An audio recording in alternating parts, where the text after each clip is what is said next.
जी दोस्तों अस्सलाम वालेकुम। आप देख रहे हैं यूट्यूब चैनल, मैं हूं रफ़ाक अली। अच्छा जी, तकरीबन आज तो काफ़ी दिन हो गया वीडियो भी अपलोड की थी, तो कोई व्लॉग वगैरह मैंने नहीं बनाया। तो इस वास्ते नहीं बनाया कि यार ना चलो थोड़ी बहुत टेंशन सी, तो इस वास्ते फिर बना नहीं सकिया, तो टाइम भी नहीं तो टाइम तो बोलते हैं। पर गल यह कि बस हालात कुछ इस तरीके आ जाते हैं कि वीडियो नहीं अपलोड होती। उन काफ़ी यार दोस्त कमेंट कह रहे हैं कि यार आपकी इतने दिन हो गया वीडियो नहीं आई, तो उस तो बाद खैरियत खैरियत आ। तो बाकी हम इंशाल्लाह आज तो फिर शुरू कर रहे हैं, अपना ब्लॉग वगैरह बनाना शुरू कर रहे हैं। तो ये दुकान देखो जी, छोटा जिहा इंतजाम बनाया माशाल्लाह, बड़ी ही अच्छी दुकान दी सेल मैनी होंदी है इत्थे। देख सकते हो हर चीज़ इत्थे पई आ, ते अल्लाह खैर करे। माशाल्लाह सफाई भी बड़ी इन्होंने प्यारी और साफ सुथरी की हुई है।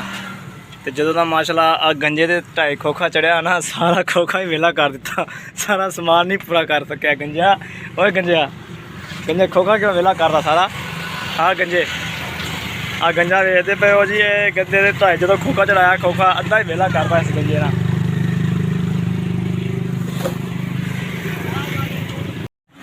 ये जी दुकान दियाँ तुसीं वेख सकते हो कि दुकान दियाँ भी काफ़ी मैं तकरीबन 2-4 वीडियो अपलोड की हुई वा।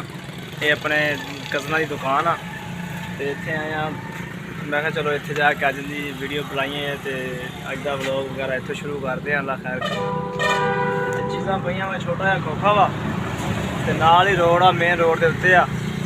तो इत्थों तकरीबन रोड जाती आ रीमयार वाली साइड, तो फिर उस तो बाद ये मेन रोड के नाल तकरीबन आते हैं बाईपास आ मेन रोड, जिथे पुराना तिंबा सीगा साढ़े साकाबाद आ, मगर हुण तो खत्म हो चुका वा। तो इत्थों यानी कि हर सवारी मिल सकती है। इत्थे रोड पर बंदा खड़ा के हर जगह पर जा सकता वा। अपने मुल्तान वाली साइड पर जिदा कि मैं मुल्तान गया कि अपनी वीडियो शीडियो बना के आया, तुम दिखाई सीगियां। तो छोटी जी दुकान आ रोड के उत्ते लगी हुई। गंजे ओ गंजे की रखा खोखे दे विच हैं? एक गंजे ने जी बर्फ़ का भी इंतजाम बनाया हुआ है। बर्फ़ देखो कितनी महफूज और कितनी हिफाजत नाल ढकी हुई है, देख सकते हो। किनिया बेचना दिहाड़ियां पर लाकियां 10 शर्म दादा पे जिदा तेरा कोई इंटरव्यू चलता पे उनका। आ मेन रोड देखो जी, बसा मोटरसाइकिल हर चीज़ इत्थों की गुजरती है। काम तो अल्लाह खैर करे आ गए हम, वेले हो गए। तो तकरीबन 8:30 टाइम हो गया वा, इत्थे तकरीबन 5:30 के करीब टाइम आ।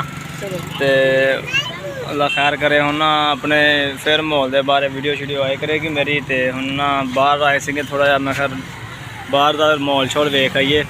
काफ़ी देर तो बाहर नहीं निकले थे, तो काम कार च बिजी थे, तो इस वास्ते वीडियो भी नहीं कोई अपलोड की। हम अल्लाह खैर करे तुहानू ना हुण वीडियो इंशाल्लाह फिर दोबारा व्लॉगिंग वगैरह अपना बनावांगा, अपने घर का अपने बाहर के माहौल के बारे। तो अल्लाह खैर करे फिर तुहाडे कोल आया करेगा।